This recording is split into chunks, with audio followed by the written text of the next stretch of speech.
Speaking of content, I think today's program is probably one of the most important programs for the entertainment industry right now. Without content, you have nothing. You have chaos and anarchy. Without the ability to create and protect content, there is no entertainment industry. A couple things logistically. You have an exceptionally fine packet of cases and some pleadings and other materials. In particular, I do want to be sure that when you have a chance to look at it, that you take good note of the two articles by Steve Lowe that really are the reason we're here today, The Death of Copyright and Death of Copyright, the sequel. As Adam mentioned, in connection with my treatise, I have to read a lot of stuff, try and stay current. And I was a fan of Steve's before I even met him, because if there's one thing that's hard to do, it's to take an entire legal trend and make it clear. And these articles by Steve are truly gifts to the profession. They are required reading at the UCLA Entertainment Law program, and duly so. And it's not often I'm a fanboy, but I think the first time I realized I was in the room with Steve, I went right up to him and said, "Oh my gosh, I've read your articles, I really like them." Was that surprising to you when that happened? It was. Yeah, okay. Well, it was well-deserved. So this is actually a program that Steve put together. He asked me to moderate. I can't take credit for any of the wonderful panelists and topics. So I do want to start by acknowledging that. So thank you, Steve, for us. Thank you, Corey. So Death of Copyright started as a research project in the summer of 2010. I asked my summer interns, one of who's since become an attorney and who's here today, Danny Lifshitz, who also co-wrote the second article, to try to find every case against a studio in the last 20 years involving a screenplay and find out what the result of that case was. So the interns found about 60 cases, and I asked them, I said, well, what were the outcomes of the cases? And they said, well, the studios won every one, basically. There was one exception. There was a case that Mr. Kulik handled, a case called Miller versus Miramax, the Shakespeare in Love case. And he actually prevailed in an unpublished decision, but available decision, and it's in the materials, on a motion for summary judgment for Shakespeare in Love, a very lengthy opinion by Judge Pragerson. Other than that, the other approximately 60 cases, and there have been quite a few since then, all ultimately were resolved in favor of the studios. Now, two of those cases, the Ninth Circuit reversed the lower court, and that was Shaw versus Lindheim in 1990, and Metcalf versus Bochco in 2002. What happened with those two cases, in Shaw versus Lindheim, the plaintiff actually made it to trial, and won. But the court did a judgment notwithstanding the verdict, and so the studio prevailed. The other one, Metcalf versus Bochco, they did make it to trial after the Ninth Circuit reversed the lower court, and they lost, fair and square. So other than this Miller versus Miramax case, we're not able to identify a single case in the last 20 plus years, now it's another 3 years since then, where the plaintiff prevailed in a case against a studio involving a screenplay. So what we did was, the next thing we did was we said, well, why is this? What's going on here? And what we found was basically three things. Number one was that, as Corey mentioned, the judges are not accepting the opinions of experts on the issue of substantial similarity. They're disregarding them, and they're making their own decisions, which they're entitled to do, and maybe this is the only area of law in which they are entitled to do that.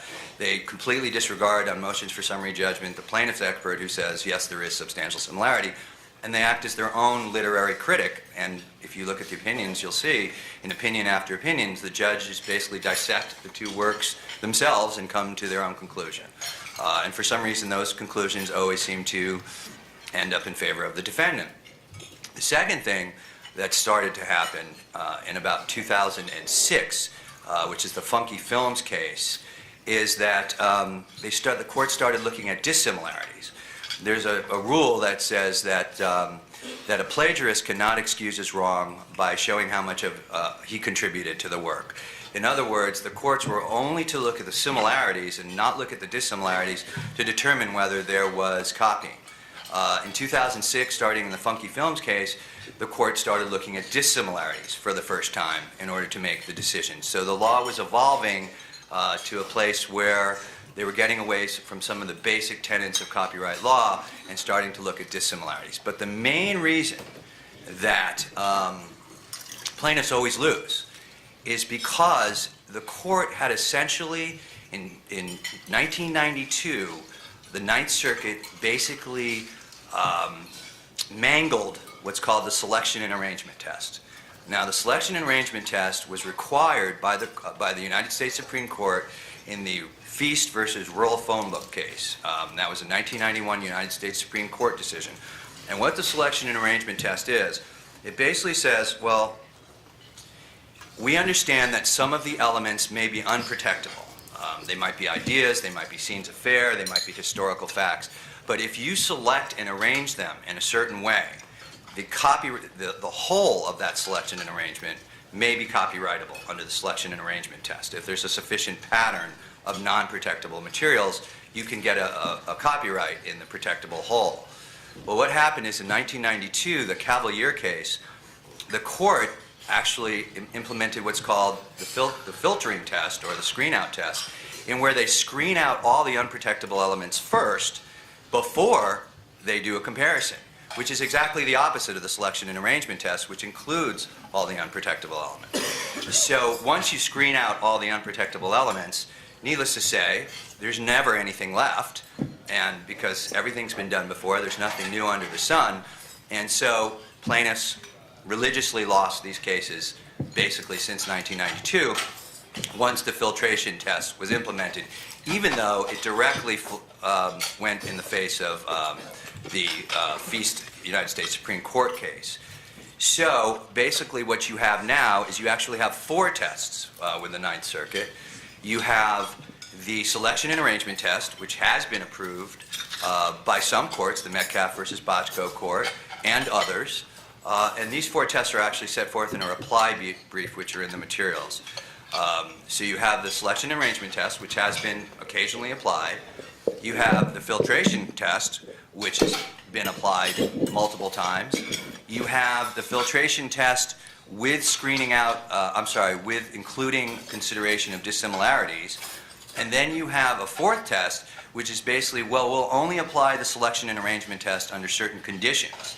And those conditions are either admitted access, that's the Rice case, or in one court, a lower court, has said we'll only apply the selection and arrangement test if there's virtual identity. So there's basically now 4 separate tests, as I just mentioned. The only one that would allow plaintiffs to actually have a shot at winning would be the selection and arrangement test.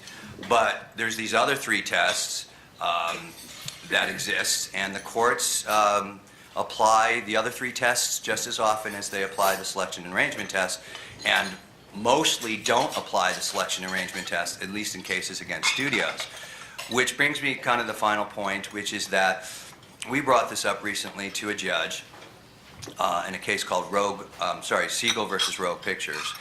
And the judge actually agreed with us in denying attorney's fees. She found that the law, quote unquote, lacked clarity, that had she applied the test that we advocated, which of course was the selection and arrangement test, she may have ruled differently, and also found that there were, quote unquote, numerous similarities.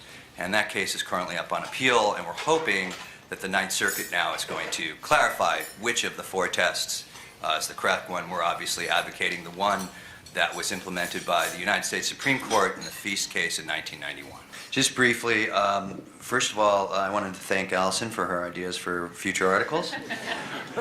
Terrific. This whole concept that it's supposed to be 50-50 is not what we're saying at all. It just so happens that the percentages work out where it's 60 cases, or actually probably more like 70 cases now to 1. But all we're saying is that the court should be applying the right test, which is the selection and arrangement test, and that's the test that's required by the United States Supreme Court, and they're not. And because you cannot have one test that screens out unprotectable material elements and another test that considers them. They are mutually exclusive tests, and then there's the other 2 as well, which we won't talk about. In terms of cases settling, I do get that all the time. I think Glenn will agree with me that these days they usually like to take a shot at a motion for summary judgment before they are willing to settle. Very rarely do these cases settle early on. I've only seen it maybe once or twice in over 20 years. Also, in terms of Allison's position that it's creator against creator, I don't entirely agree with that. It's creator against, a thief, as far as I'm concerned, not creator versus creator. I rest my case. So, because that's what happens. The powers that be in Hollywood, they run out of ideas because there's an insatiable, voracious appetite for ideas and for creativity. And when they run out of it, they have to go other places. And one of the best places to go is unsolicited submissions and even sometimes solicited submissions. In fact, we were actually told by one of our experts that what the studios do sometimes, or at least some companies do, is they send their unsolicited scripts over to their coverage department. The coverage department does a summary, and then the summary is submitted to the executives. If the executives like the summary, they give the summary to a new writer to actually write the screenplay. Knowing that ideas are not protectable, and all they're doing is taking the quote-unquote ideas rather than the expression of the ideas.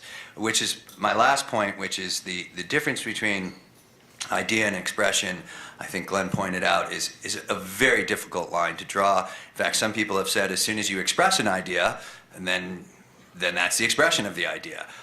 Certainly when it becomes very abstract, like boy meets girl, boy loses girl, that kind of thing, presumably that's an idea, but as it starts to fill in with a little bit more details, which is the case, certainly in the cases that we take, and I know in the cases that Glenn takes, they fill it in with a lot more specifics. And by the way, the Benet case is a great case. It was amazing to me that the plaintiffs didn't win in that case. They're both the same title. The similarities are overwhelming. If you read the briefs for that case, there were actually some historical inaccuracies that were in both the screenplay and the movie. So I guess I will rest on that. I heard Steve Lowe say that the Ninth Circuit has it wrong and that the federal bench has not been following the Supreme Court test. But silence is an admission, and I didn't hear anything from the defense side responding to that very fundamental point, which is what caused maybe the death of copyright. Does the defense admit that the Ninth Circuit has it wrong and that all those cases that Joel has been winning are based on the wrong test? Cut. Ready? All in favor, raise your hand. I'm sorry that we lost one. We screwed up on one of them. I don't know how we did it. What's interesting is that the Supreme Court test that Stephen is citing, the selection and arrangement test originating from Feist and further elaborated upon in Metcalf, is actually not that easy to satisfy either. If a court is applying that, it has to be the whole selection and arrangement, so if you will, the whole sequence of events needs to be similar. So I don't know that it's materially different as far as the outcome goes. Although I know Stephen But has at it least- right. Well, that's what I at meant least gives earlier a when I fighting said chance. that the similarities have to be pervasive. That's what I meant. Right. They have to sort of carry through for a good part of the work. And in my mind, you're probably not going to win if it's just a scene or two or something isolated. Well, I think the court's decision in the Siegel versus Rogue on the attorney's fees issue is very telling, because she actually said, Judge Fisher, she said, had we applied, well, first of all, that the law, quote unquote, lacks clarity, had we applied the test that we advocated, she might have ruled differently, and that there were, quote unquote, numerous similarities. So I do think it's hard to satisfy the selection and arrangement test, but at least it gives the writer a fighting chance.